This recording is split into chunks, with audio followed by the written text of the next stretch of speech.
Lintas Bandung sepekan kembali ke hadapan Anda. Rencana Dinas Pendidikan dan Kebudayaan Provinsi Kalsel memberlakukan tes antigen bagi siswa SMA sederajat yang ingin mengikuti pertemuan tatap muka dinilai memberatkan dan tidak seimbang dengan pembelajaran yang digelar berkelanjutan. Sementara itu pemirsa, sekolah dasar di Kota Banjarmasin telah melaksanakan pembelajaran tatap muka 100%, namun tetap dengan protokol kesehatan yang ketat. Dinas Pendidikan dan Kebudayaan Kalimantan Selatan rencananya akan mewajibkan siswanya untuk menjalani rapid antigen jika sekolah tersebut ingin melaksanakan pembelajaran tatap muka PTM. Hal itu langsung ditanggapi Ketua Komisi 4 DPRD Kalsel Lutfi Saifuddin saat gelaran reses belum lama tadi. Menurut Lutfi, kebijakan rapid antigen bagi siswa SMK, SMA, dan sederajat yang ingin menggelar PTM dinilai akan memberatkan siswa itu sendiri. Pasalnya biaya rapid antigen paling murah Rp70.000 dan sifatnya hanya satu kali penggunaan sehingga tidak seimbang dengan PTM yang digelar berkelanjutan. Lutfi berharap Dinas Pendidikan Kalimantan Selatan bisa memberikan kebijakan lain yang tidak memberatkan siswa yang akan melaksanakan PTM. Terlebih saat ini masyarakat juga masih kesulitan mencari nafkah.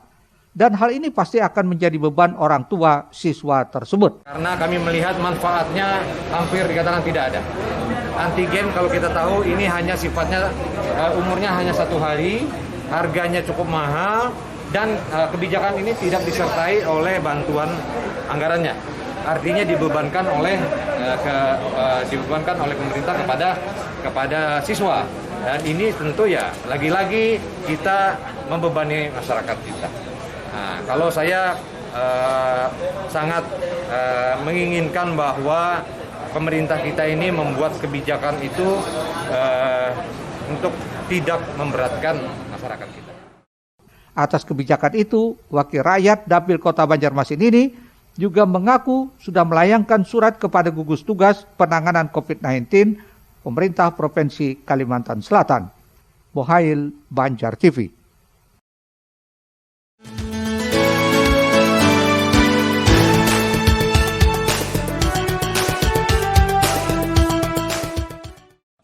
Saat ini tingkat PPKM di Kota Banjarmasin telah turun level dari level 4 menjadi level 2. Ini menunjukkan angka kasus pasien COVID-19 di Kota Banjarmasin memang mengalami penurunan.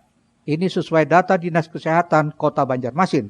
Karenanya pemerintah setempat melalui Dinas Pendidikan Kota Banjarmasin mulai melaksanakan pembelajaran tatap muka PTM bagi sekolah yang menjadi kewenangannya. Terkait hal itu, Komisi 4 DPRD Banjarmasin berharap prokes ketat tetap dijalankan, seperti disampaikan Ketuanya Nur Latifah saat berada di gedung DPRD Banjarmasin beberapa waktu lalu. Edukasi dari para orang tua, baik itu dari berangkat sampai dengan kepulangan dari sekolah, ini yang paling wajib adalah memakai masker, kemudian mencuci tangan, dan semua protokol kesehatan ini harus dipatuhi dan dilaksanakan. Kemudian tidak hanya partisipasi orang tua, yang paling penting adalah para guru atau para satuan pendidik di sekolahan yang notabene dipercaya untuk menjaga anak peserta didiknya di sekolah itu harus mengawasi, benar-benar mengawasi terkait dengan pelaksanaan protokol kesehatan ini. Karena untuk pencegahan COVID ini tidak lain adalah menjalankan protokol kesehatan secara baik dan secara tepat. Selain itu, tenaga pengajar juga diminta untuk terus memberikan edukasi kepada peserta didik dalam hal menjalankan protokol kesehatan yang benar. Murtasia, Banjar TV. Selanjutnya pemirsa, Kota Banjarmasin merupakan kota dengan sekolah penggerak terbanyak di Kalsel. Sementara itu, tim monitoring program Sekolah Penggerak Angkatan 1 Kemendikbudristek menyatakan, sekolah penggerak di Banjarmasin sudah mengimplementasikan kurikulum Merdeka Belajar. Sedikitnya 16 sekolah mulai jenjang pendidikan taman kanak-kanak, sekolah dasar, dan sekolah menengah pertama di Kota Banjarmasin menjadi sekolah penggerak. Sejumlah sekolah itu terdiri dari 3 PAUD, 1 negeri dan 2 swasta, 10 sekolah dasar, 8 negeri dan 2 swasta, 3 sekolah menengah pertama, 2 negeri, dan 1 swasta. Semua sekolah itu terpilih berdasarkan hasil seleksi dari Kementerian Pendidikan dan Kebudayaan Ristek, Kemendikbud Ristek. Kepala Bidang Dikdas Disdik Kota Banjarmasin Nuryadi saat mendampingi tim Kemendikbud Ristek dalam observasi tersebut menyatakan Kota Banjarmasin merupakan sekolah terbanyak yang menjadi sekolah penggerak di antara 2 kota lainnya, yakni Kota Banjarbaru dan Kabupaten Kota Baru. Ya, kita Banjarmasin alhamdulillah untuk TK itu ada 3 sekolah, untuk SD ini ada 10 sekolah, dan untuk SMP ada 3 sekolah.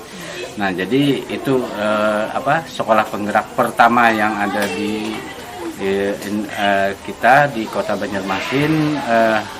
Kita mungkin di 13 kabupaten ini hanya 3 ya yang melaksanakan sekolah penggerak. Ya, kalau tidak salah Kota Baru, Tanah Laut, Banjarbaru dan Banjarmasin. Ini kan salah satu program kementerian, artinya dari sisi kemajuan sekolah itu dituntut untuk melaksanakan sekolah penggerak seperti pelatihan-pelatihan SDM gurunya, inovasi gurunya, dan inovasi kepala sekolahnya, sehingga itu akan menunjukkan nantinya harapannya bahwa ada 3 hal ya tujuan daripada pemerintah, yaitu melaksanakan pembelajaran literasi, melaksanakan numerasi, karakter, dan tidak lupa adalah sebagai anak didik yang berpancasila. Nah, jadi itu tujuan dari Kementerian Pendidikan. Nuryadi menambahkan semua sekolah penggerak itu selanjutnya melaksanakan program Merdeka Belajar selama 3 tahun. Selama masa tersebut, jelas totok, sekolah mendapatkan pendampingan dari kementerian berupa peningkatan kapasitas kepala sekolah dan juga guru. Selain itu, dalam hal pembelajaran serta dana untuk mendukung proses belajar mengajar berbasis IT. Risna, Banjar TV.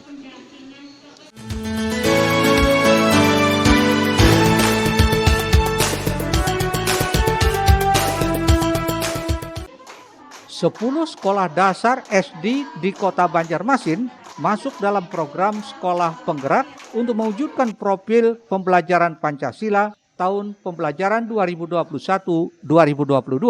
Program sekolah penggerak diadakan untuk mewujudkan profil pembelajaran Pancasila. Adapun 10 sekolah yang terpilih ini diantaranya 8 SD negeri dan 2 SD swasta. Sekolah penggerak yang terpilih menurut Kabid Dikdas Disdik Kota Banjarmasin Nuryadi setelah melalui seleksi dan proses yang panjang dan ketat, artinya sekolah yang dipilih ini sudah luar biasa.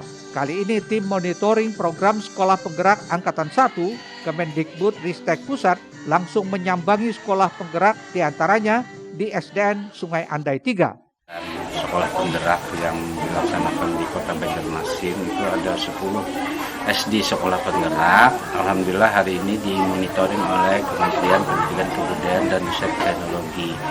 Nah, jadi dalam monitoring ini tadi sudah pelaksanaan kegiatan yang pertama 5 sekolah dikumpulkan di Teluk Dalam 7 dan 5 sekolah lagi dikumpulkan di SD Sungai Andai 3. Nah, dari hasil itu mereka sampai sejauh mana kegiatan sekolah penggerak yang ada di Banjarmasin ini, hingga hari ini mereka melakukan sudah 2 hari mereka datang pelaksanaan pertemuan di Susbel Hotel.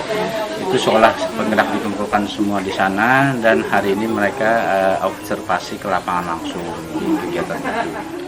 Monitoring ini menurut Nuryadi sekaligus observasi dan evaluasi terhadap program tersebut. Harapannya akan ada terus kemajuan inovasi dari para kepala sekolah dan tenaga pendidik sehingga berdampak pada peningkatan generasi peserta didik. Murtasia, Banjar TV. Ya pemirsa, kita beralih ke Kabupaten Barito Kuala.